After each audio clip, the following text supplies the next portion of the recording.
Hello guys, welcome to UPSC prelim pulse. Guys, कल UPSC ने 2023 prelims mains और interview का कट ऑफ दे दिया। तो उस कट ऑफ में हमें देखा कि जो जनरल का कट ऑफ था प्रीलिम्स का वो 75.41 सिर्फ आया। अब इतना लो कट ऑफ, मतलब जो हमें सीसैट के लिए कट ऑफ चाहिए रहता है 66.66 मार्क्स, उसके आजू बाजू भी ये भी कट ऑफ आ रहा है। तो इसके रीजंस क्या है? ओके, इतना कट ऑफ कम क्यों जा रहा है और इतना कट ऑफ कम जाके भी बच्चे क्लियर क्यों नहीं कर पा रहे हैं? ओके, ऐसा तो नहीं है कि 90 और 100 पहले की तरह कट ऑफ जा रहा है, 75 कट ऑफ जा रहा है, फिर भी बहुत इश्यूज हो रहे हैं कि कट ऑफ क्लियर करने में। तो आज हम इस वीडियो में देखेंगे कि आपको बेसिकली कट ऑफ क्यों इतना कम जा रहा है, और उसके बाद अगर कम कट ऑफ जा रहा है तो आपको क्या करना पड़ेगा, सब्जेक्ट वाइज कट ऑफ देखेंगे। देन व्हाट टू डू, कैसे उसको ओवरकम करें और क्या बेसिक चीजें हैं उसको आपको ध्यान रखना पड़ेगा। इंपॉर्टेंट सब्जेक्ट्स कौन से होंगे जिसको आपको टारगेट करना पड़ेगा। एंड देन फोमो के बारे में बात करूंगा कि बहुत सारे ओआरएच में, जैसे दिल्ली में क्या होता है कि ये टेस्ट चल रही है, वो टेस्ट चल रही है, तो एक एस्पिरेंट को फोमो हो जाता है, तो उसके बारे में बात करेंगे। देन कौन सी टेस्ट सीरीज फॉलो करनी चाहिए उसमें, और उसको आपको कैसे यूटिलाइज करनी चाहिए बेसिकली। एंड देन सीसैट की प्रिपरेशन में कि सीसैट में क्या क्या जरूरी है। शॉर्ट वीडियो रखेंगे, कुछ ज्यादा लंबी नहीं रखेंगे। ओके, तो चलो स्टार्ट करते हैं इस वीडियो के लिए। तो सबसे पहले हम लोग एक ट्रेंड देखते हैं कि कट ऑफ कैसे नीचे आ रहा है। ओके, जैसे कि आप 2016 में देखेंगे 116 कट ऑफ था, देन 105 हो गया, देन 98 हो गया 2018 में, देन 98 हो गया अगेन, देन 2020 में 92.51, देन 87, देन अगेन थोड़ा स्पाइक हुआ 88.22 एंड देन 75.41। अब देखो, अब ये जो कट ऑफ है बेसिकली ये क्यों हो रहा है? ओके, ये इसके होने के रीजंस है। उसके होने के क्या रीजंस है? ओके, तो सबसे पहले रीजन यही है कि यूपीएससी ने कुछ चेंजेस कर रखे हैं। ओके, कुछ चेंजेस एज इन कैसे चेंजेस, जैसे कि पेपर जो सेट करते हैं, ओके, जीएस में कुछ चेंजेस कर रखे हैं। तो क्या चेंजेस कर रखे? असर्शन एंड रीजनिंग लेके आए, असर्शन एंड रीजनिंग।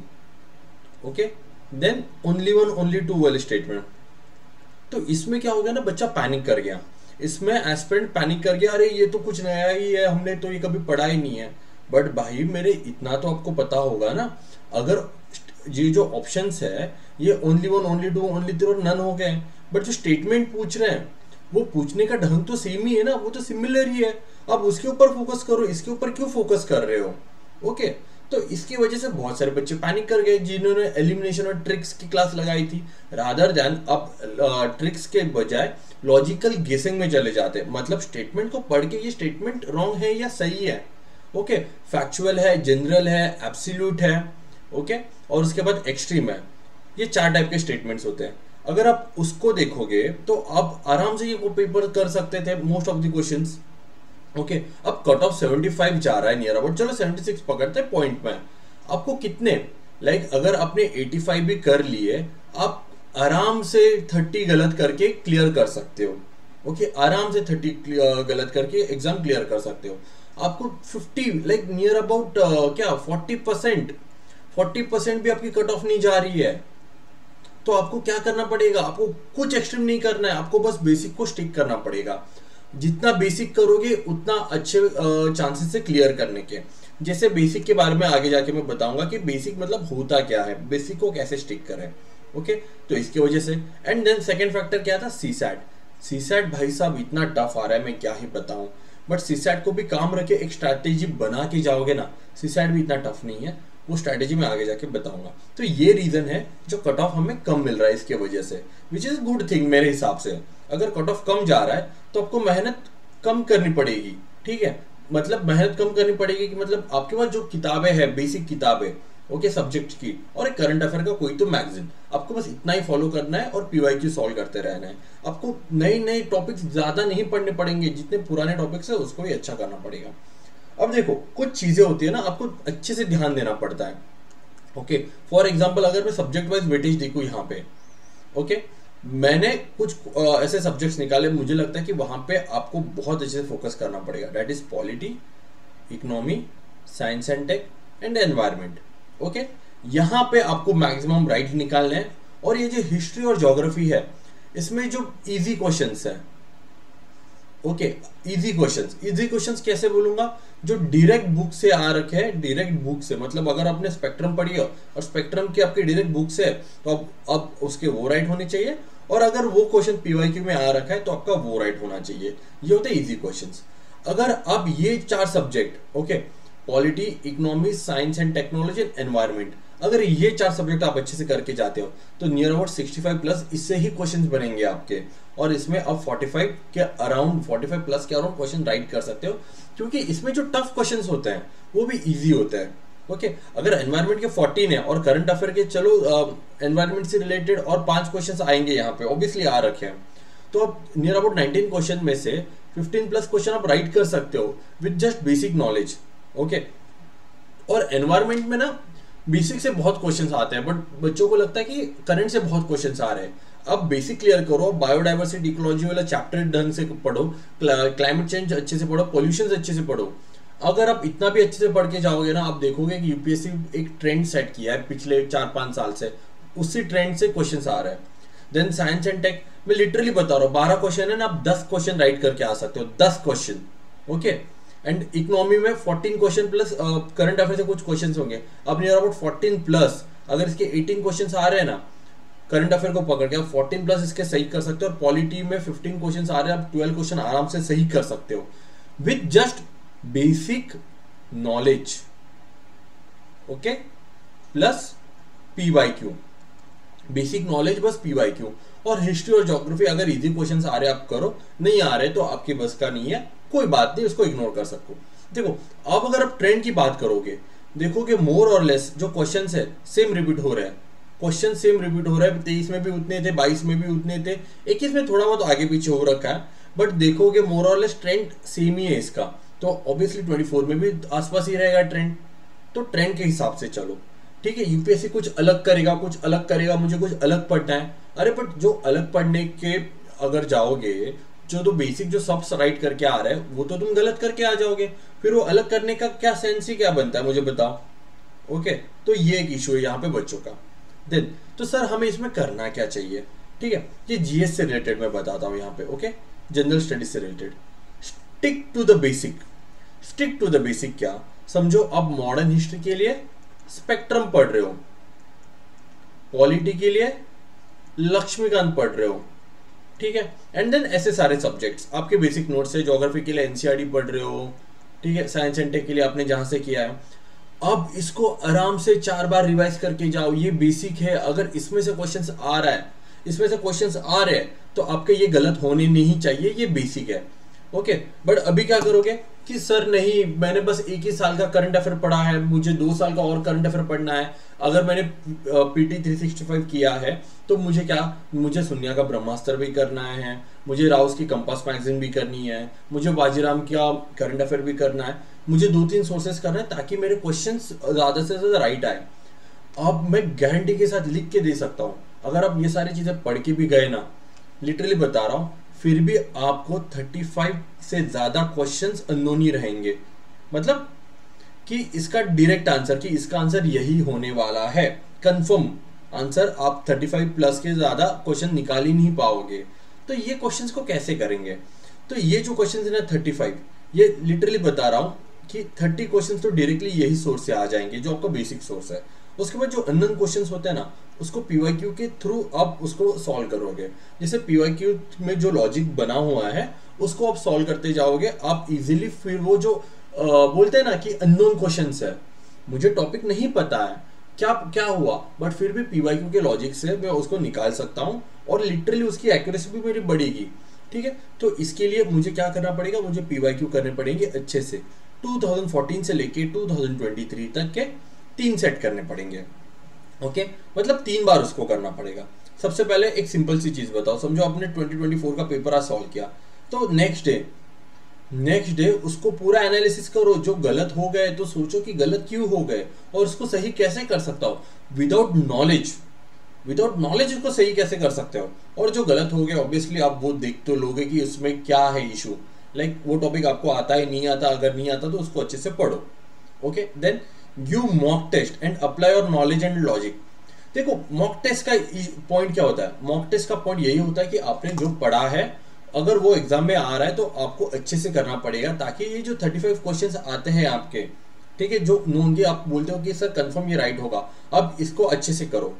और उसके बाद अब जो पीवाईक्यू से लॉजिक डेवलप करते हो ना, वो यहाँ पे अप्लाई करो मॉक टेस्ट में, क्योंकि जब भी अब लॉजिक अप्लाई करते रहोगे तब जाके आपका जो स्कोर होगा वो बढ़ेगा। जब अब एग्जाम में बैठोगे यूपीएससी के, तब जाके आप उसको अच्छे से वो लॉजिक अप्लाई कर सकते हो। बट आपने बस लॉजिक देख लिए और कभी अप्लाई नहीं किया और बोलेंगे कि हम एग्जाम में जाके डायरेक्टली नॉलेज अप्लाई करेंगे, ये नहीं होगा, ये पॉसिबल ही नहीं है ये चीज करना। ओके, देन उसके बाद trust your self and do not lose confidence. मतलब अगर मैं ये चीज कर रहा हूं, देखो यूपीएससी में अराउंड 12,000 प्रीलिम्स क्लियर करते हैं। अगर 12,000 प्रीलिम्स क्लियर करते हैं तो 12 के, ठीक है, 12,000 अलग स्ट्रैटेजीज है। कोई किसकी भी स्ट्रैटेजी सेम नहीं होगी, सबकी स्ट्रैटेजी अलग होगी, बट सबके स्ट्रैटेजी का foundation, most of the student के फाउंडेशन सेम रहेगा, that is the stick to the basic. उन्होंने बेसिक अच्छे से किया है और उन्होंने पीवाईक्यू अच्छे से किया है। मैं लिटरली बता रहा हूँ 80% एस्पिरेंट्स का यही होगा कि उन्होंने बेसिक अच्छे से किया है एंड उन्होंने ये पीवाईक्यू अच्छे से सॉल्व किया और उससे लॉजिक डेवलप किया है। तो ये चीज, अगर आप ये चीजें कर रहे हो तो आपको आपके खुद में कॉन्फिडेंस देना पड़ेगा। ओके, और दिखाना पड़ेगा, लिटरली बता रहा हूँ, कॉन्फिडेंस दिखाना पड़ेगा। अगर स्कोर लो हो रहा है उसके बारे में आगे बात करूंगा कि आपको क्या करना चाहिए। ओके, बट आपको कॉन्फिडेंस दिखाना पड़ेगा कि अगर मैं इतना मुझे आ रहा है, अगर मैं इतना कर रहा हूं तो मेरा हो जाएगा। सोचोगे तो होगा, मैनिफेस्ट करना पड़ेगा ये चीज। अगर मैनिफेस्ट ही नहीं करोगे तो पॉसिबल ही नहीं है क्लियर करना, क्योंकि आपके दिमाग में तो डर है, मन में डर होगा। अगर मन में डर है तो एंजाइटी आएगी, अगर एंजाइटी है तो आप ऑब्वियसली अच्छा परफॉर्म नहीं कर सकते, आपके फुल पोटेंशियल में परफॉर्म नहीं कर सकते। ओके, देन नेक्स्ट, जैसे मैंने 4 सब्जेक्ट बोला था, polity, economy, science, tech, environment, इसमें से 65 प्लस क्वेश्चन आएंगे। आप नियर अबाउट 40 प्लस क्वेश्चन आराम से कर लोगे। उसके बाद कोई तो एक ही करंट अफेयर का सोर्स फॉलो करो, that is PT 65 more than enough. इसको अच्छे से करो, इसको 5 बार पढ़ो अगर आपके पास टाइम है, और 4 बार पढ़ो। बट अगर इसमें से क्वेश्चन बन रहा है, इसमें से डायरेक्ट क्वेश्चन आ रहा है, तो आपका वो गलत नहीं होना चाहिए। तो ये हो गया आपका बेसिक। और इसके बाद जो ज्योग्राफी है, modern history, art and culture and ancient medieval, ठीक है, इसके बेसिक अच्छे से करो। इसके बेसिक मतलब कि हाँ चलो, इसमें से अगर इजी क्वेश्चन आ गया तो मेरा गलत नहीं होना चाहिए, और आपके पास टाइम है तो इनके साथ साथ इनको भी स्ट्रॉन्ग कर दो, कुछ इशू नहीं है। ओके, बट मैंने ये सब्जेक्ट क्यों लगाया, क्योंकि ये जो होते हैं ना, ये काफी इजी क्वेश्चंस आते हैं यहाँ से। अगर आपकी कंसेप्ट बन गई यहाँ पे, polity, economic, science and environment, literally इसमें तो कंसेप्ट अगर आपकी बन गई तो आप अच्छे से कर पाओगे। ज्योग्राफी में क्या हो रहा है, आजकल फैक्चुअल क्वेश्चंस आ रहे हैं, तो फैक्चुअल क्वेश्चंस टफ होते हैं। Ancient medieval, art and culture में भी फैक्चुअल क्वेश्चंस होते हैं, तो फैक्चुअल क्वेश्चन इधर आपको आता है, नहीं तो नहीं आता। कंसेप्ट में आप जुगाड़ लगा के आंसर तो निकाल सकते हो। ओके, तो ये चीज। अब बात करेंगे फोमो के बारे में। जैसे मैं देखता हूँ यहाँ पे ओल्ड राजेंद्र नगर में, ORN में, एस्पिरेंट में काफी बड़ा फोमो है। किस चीज का फोमो है, एक तो करंट अफेयर को लेके, ठीक है। देन ओपन मॉक टेस्ट, कि अगर मैंने ये करंट अफेयर नहीं किया तो मेरा क्लियर नहीं होगा, मैंने ये करंट अफेयर किया नहीं तो मेरा क्लियर नहीं होगा। फोरम ने क्या मस्त करंट अफेयर दे रखा है, वाजीराम का क्या मस्त करंट अफेयर है। अरे भाई साहब, आप लिटरली एक करंट अफेयर फॉलो करो, फोमो के इसमें मत जाओ कि ये नहीं किया तो वो होगा, वो नहीं किया तो वो होगा। किसने गारंटी दी है कि उसी मैगजीन से आंसर्स क्वेश्चंस बनेंगे? बट मैं आपको ये गारंटी दे रहा हूं, अगर आप बेसिक सोर्स को अच्छे से फॉलो करोगे आपके, तो उसमें से क्वेश्चन पक्का बनेंगे, ठीक है। अगर आपको इतना भी पता है, अगर मुझे पता है, अगर मैंने लक्ष्मीकांत अच्छे से रीड कर ली तो 12 में से 10 क्वेश्चंस लक्ष्मीकांत से डायरेक्टली बनेंगे। अगर 10 क्वेश्चन डायरेक्टली लक्ष्मीकांत से बनेंगे तो ऑब्वियसली मुझे अच्छे से लक्ष्मीकांत पढ़नी पड़ेगी ना। तो इसके लिए मैं बोल रहा हूँ, एक करंट अफेयर फॉलो करो, दैट इज पीटी 365, और जिसकी श्रद्धा हो आप वो करो, कुछ इशू नहीं है। मोर और लेस 90% सब में सेम ही होता है। देन ओपन मॉक टेस्ट, अगर आप ओपन मॉक टेस्ट नहीं दे पा रहे हो, कोई बात नहीं, अरे मत दो ना। ओपन मॉक टेस्ट मैंने ऐसे भी देखे, बंदों को 120 125 आ रखे ओपन मॉक टेस्ट में, बट उनका प्रीलिम्स क्लियर नहीं हुआ। क्यों नहीं हुआ? क्योंकि उन्होंने पीवाईक्यू अच्छे से नहीं किए थे। बट लोग क्या करते हैं यहाँ पे पता है आपको, टेस्ट सीरीज से, ठीक है, क्लास की मॉक टेस्ट से एक लॉजिक डेवलप करते हैं, लॉजिक डेवलप करेंगे और यही लॉजिक वो पेपर में लगाएंगे। बट यहाँ पे पेपर में जो लॉजिक चाहिए वो पीवाईक्यू से डेवलप करना चाहिए आपको, क्योंकि यूपीएससी अपने सेम बेसिस पे पेपर निकालता है। ऐसा कोई क्लास बना ही नहीं है पूरे दिल्ली में या फिर पूरे इंडिया में जो यूपीएससी के पेपर सेटर का जो दर्जा है उसको मैच कर सके। तो ऑब्वियसली नहीं मैच कर सकता, तो आपको क्या करना पड़ेगा, पीवाईक्यू से लॉजिक डेवलप करो और वो लॉजिक टेस्ट सीरीज में अप्लाई करो। ठीक है, तो फोमो का यही सीन है। और थर्ड थिंग है कि अरे आर्ट एंड कल्चर के लिए क्या मस्त मटेरियल आ गया, चलो मैं ये पढ़ लेता हूँ। साइंस एंड टेक के लिए अच्छा मटेरियल है, चलो मैं वो पढ़ लेता हूँ। इसने ये पढ़ा है, उसने वो पढ़ा है, मैंने तो ये पढ़ा ही नहीं है। मैं लिटरली बताऊँ, ये फोमो बहुत है बच्चों में। आपको बस एक ही चीज करनी है, आपको बस आपके बेसिक को स्टिक करना है और कुछ नहीं करना। एक बेसिक सोर्स होता है, फाउंडेशन सोर्स होता है, क्वेश्चंस उसके ऊपर ही बनते हैं, कंसेप्ट उसी से निकलेंगे आपके। Okay, then next test series. अब टेस्ट सीरीज आपको क्या करना पड़ेगा, ठीक है, आपको टेस्ट सीरीज बहुत इंपॉर्टेंट है। ओके, तो टेस्ट सीरीज आप क्या करोगे, मिनिमम आप 15 से 20 टेस्ट सीरीज दोगे। ओके, वो भी एफएलटी बोल रहा हूं मैं, फुल लेंथ टेस्ट। उसको में आप क्या करोगे, आपकी नॉलेज टेस्ट करोगे। नॉलेज टेस्ट करोगे मतलब आपने अगर मॉडर्न हिस्ट्री में गदर पार्टी के बारे में कुछ पढ़ा है और गदर पार्टी के ऊपर कुछ क्वेश्चन आ रहा है, तो वो क्वेश्चन आपका गलत नहीं होना चाहिए। अगर आपका गलत हो रहा है इसका मतलब आपने अच्छे से नहीं पढ़ा। तो नॉलेज टेस्ट करो यहाँ पे, प्लस पीवाईक्यू से जो लॉजिक डेवलप हुआ है वो लॉजिक यहाँ पे अप्लाई करो। ओके, और जितने भी आपके गलत क्वेश्चंस हो गए, रॉन्ग क्वेश्चंस, उसमें नॉलेज कि क्यों गलत हो गया भाई, मुझे ये पता नहीं था, तो उसको रीड करो, उस टॉपिक को रीड करो। रीड करने के बाद वो आपके नॉलेज बेस में ऐड हो जाएगा। क्या करना, एक शीट लो, पॉलिटी के लिए अलग, एनवायरमेंट के लिए अलग, इकोनॉमिक के अलग, ऐसे 7 शीट ले लो। अब उसमें क्या करो ना, पॉलिटी, जैसे इसको पेज को बीच में से फोल्ड कर दो। अब क्या करो, जैसे पॉलिटी के ऊपर समझो स्पीकर के ऊपर कुछ क्वेश्चन आया और आपने गलत कर दिया, तो स्पीकर पढ़ो। स्पीकर पे अगर कुछ ऐसी लाइन मिल गई जो लक्ष्मीकांत में नहीं थी, वो उसको नोट डाउन करो। हार्डली एक क्वेश्चन से आपको ज्यादा से ज्यादा 1 से 1.5 लाइन लिखनी है, उससे ज्यादा आपको लाइन लिखनी नहीं है। ठीक है, तो ओवर द टाइम जब भी आपका एग्जाम होगा प्रीलिम्स 2024, आपके पास ऐसे 10 मोर और लेस 10 पेजेस होंगे आपके जितने भी टेस्ट लिखे ना वो रिवाइज करने के लिए, तो वो आप अच्छे से रिवाइज कर लोगे। ओके, तो इससे आपका ये सीन क्लियर हो जाएगा। और इसके बाद पीवाईक्यू के, तो मैंने बोला ही है, पीवाईक्यू को 2014 से लेके 2023 तक के रोज क्वेश्चन सॉल्व करो, 9:30 to 11:30। ओके, ये करो, आपका हो जाएगा आराम से क्लियर, लॉजिक्स डेवलप हो जाएंगे और लॉजिक्स को अप्लाई करो। ओके, चलो नेक्स्ट, देन सीसैट मैं बताऊं तो मैं डे 1 से बोल रहा हूँ कि सीसैट बहुत अच्छे से प्रिपेयर करना चाहिए। ओके, सीसैट में आपको ना एक स्ट्रैटेजी के साथ जाना चाहिए। स्ट्रैटेजी ना, देखो सीसैट के दो पहलू है। फर्स्ट, आपका नॉलेज बेस मतलब आपको क्वेश्चन आता है या नहीं आता।